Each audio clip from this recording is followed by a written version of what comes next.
Well, does it look like it's leaking? Yeah, my opinion, it's leaking.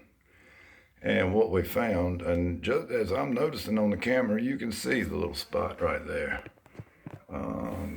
This right here, if I get my finger to follow where I'm looking, that right there, which happens to not be directly up under anything else. And of course, I've checked all of this, and we had a little something right there, but again, the positioning doesn't line up.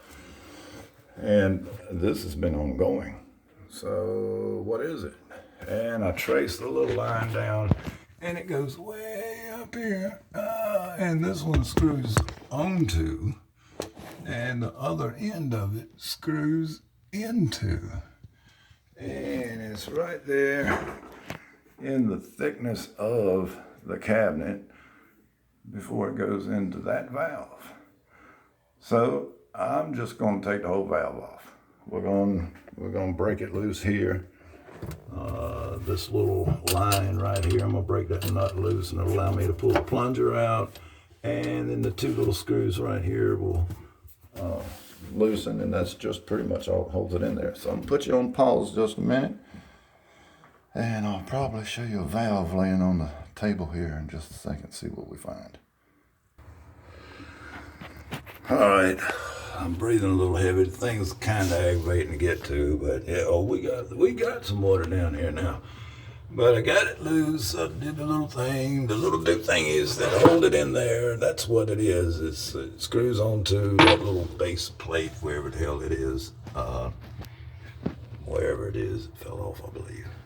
Nope, there it is. You little rascal. He's hiding. And for some reason, they go through the little base plate.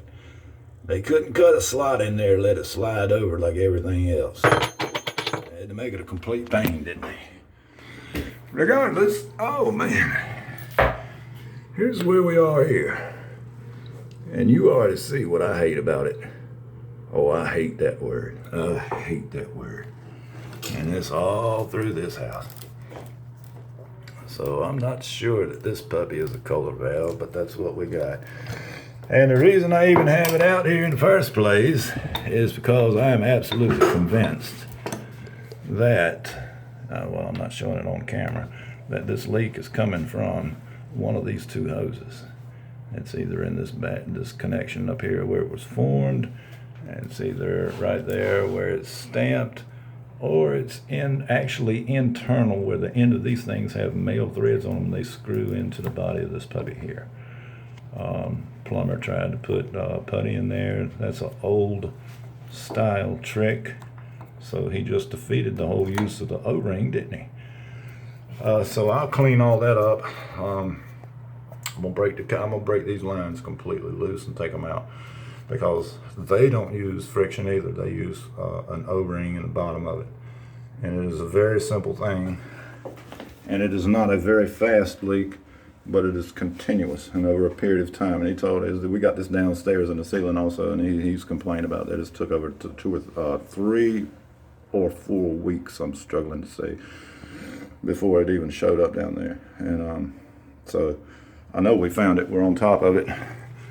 But specifically, I'm almost there. So let me pause you again. I'll show you what we found. Okay, I think I'm still running here. I'm not sure. Damn, smarter than me phone. All right, so that end screws on the little thing under the cabinet. This little thing screws into the valve. There's the bottom of the valve there. And I just simply unscrewed it. And I told you it had a little O-ring in it. And let me get it over here so we can all share and look at it. I'm looking at it through the camera lens, so I'm seeing, but you see how it glistens there on the side? That tells me that that O-ring's wet. You see it doesn't glisten in some areas, in other areas it does. And part of it's because I unscrewed it, I realize that. But as it came out, yeah, I wasn't seeing that. And so I'm looking around the edge of the phone here. I'm looking for a score, a little cut, some kind of compromise in that O-ring, something to indicate what the real culprit here is. And as I'm looking at it, did you see how I just moved that O-ring up? I think that it got pressed instead of going into the smooth wall. If I can illustrate that, you can see part there, there's some threads. But right there, that little gray area, that's actually residual water also. That's a calcium deposit. Shows me something's been leaking. And that's where that O-ring makes a seal.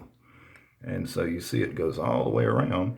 It's been making a proper seal, except for that little mountainy, ridgy thing looking there. And both sides have one. So I'm suspecting very highly that these are the culprits right here. And I'm not going to, this is an old plumber's trick, what I'm getting ready to do. I'm going to remove the O-ring. I'm going to wrap Teflon around it. I'm going to put the O-ring back over the Teflon. And then I'm going to wrap it again with more Teflon. And I'm going to run that puppy up in there. That it's just going to swear that I'm angry at it. I'm going to run it up in there so hard that you just think I hate it. And then we'll simply reinstall everything right quick. This is kind of easy to do.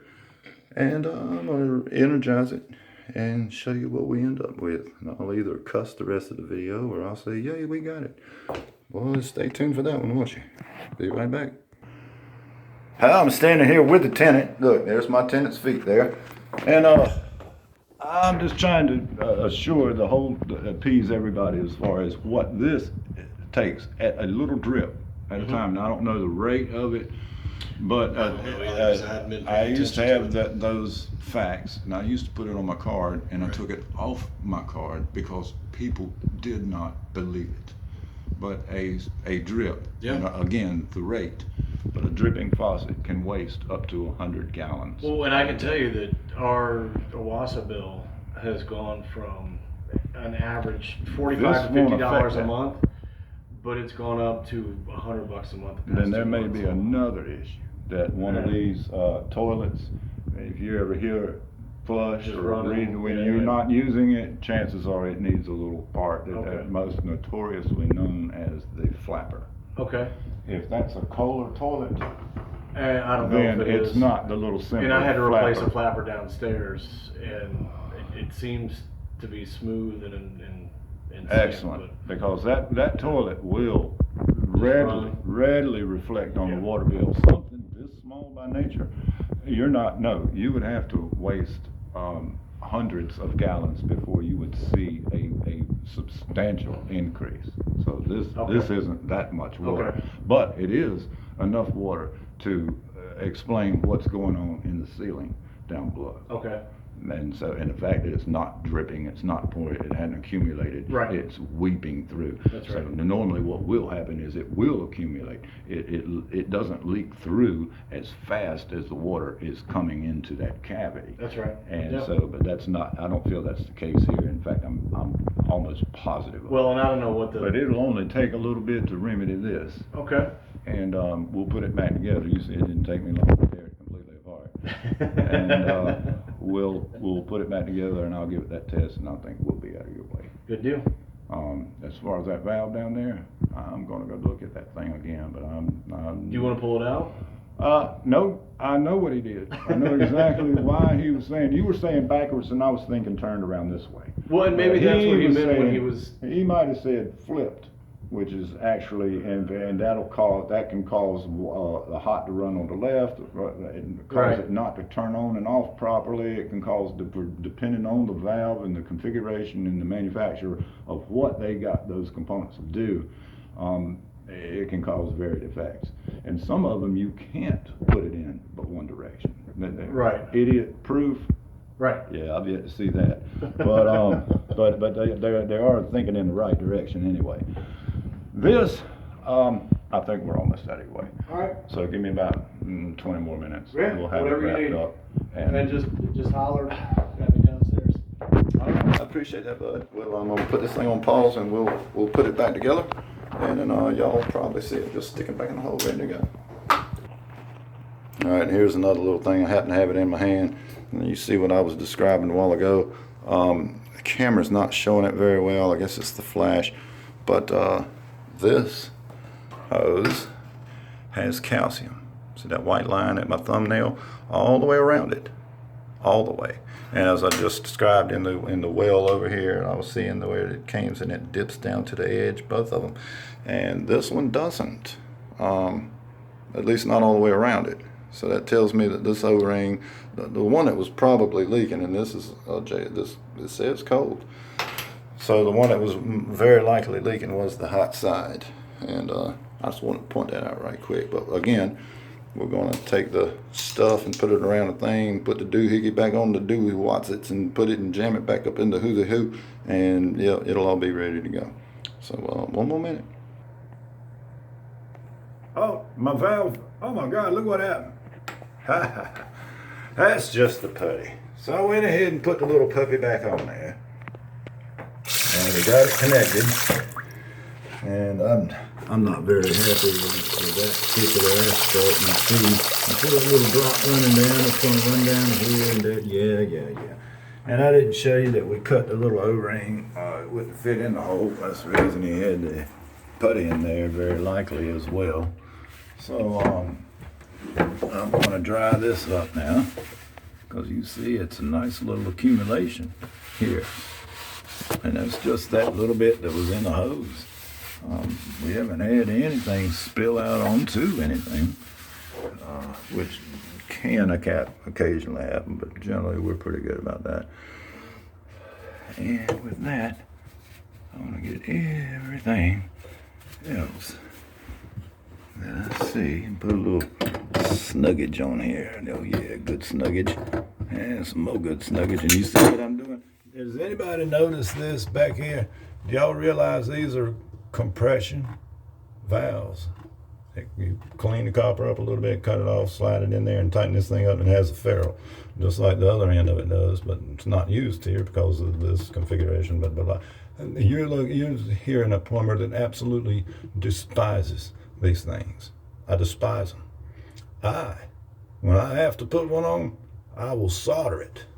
That's right. I run the whole little thing in there, flux it up as usual, solder it, and put the little ring on there. Nut. You're not taking my valve off.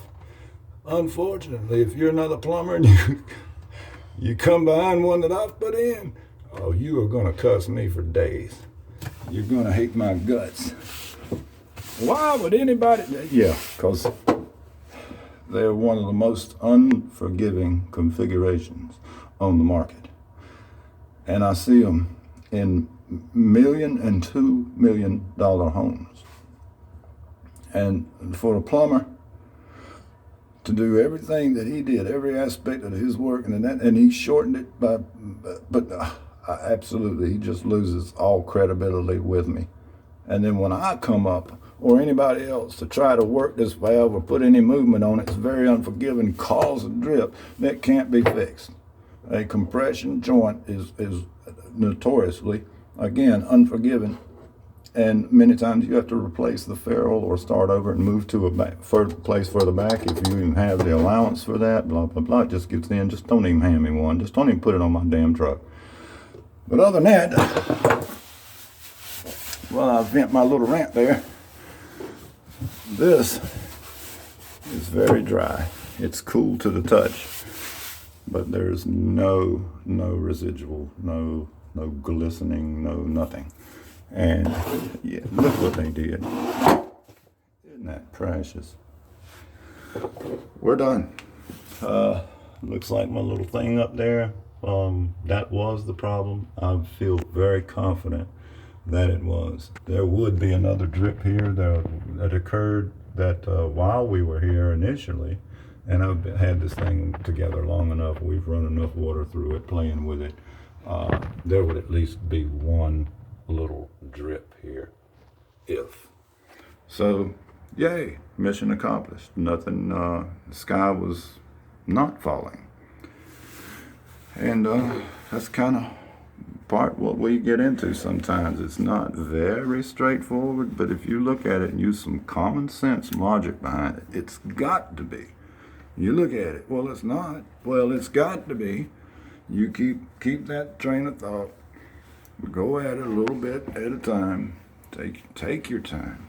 Reason. Use a little bit of logic, because plumbing is very straightforward. It's just a little bit of common sense and a whole lot of finesse. And most of you possess common sense, and some of you can develop the finesse. So go ahead. You run into any trouble, give us a call. We'll be glad to help.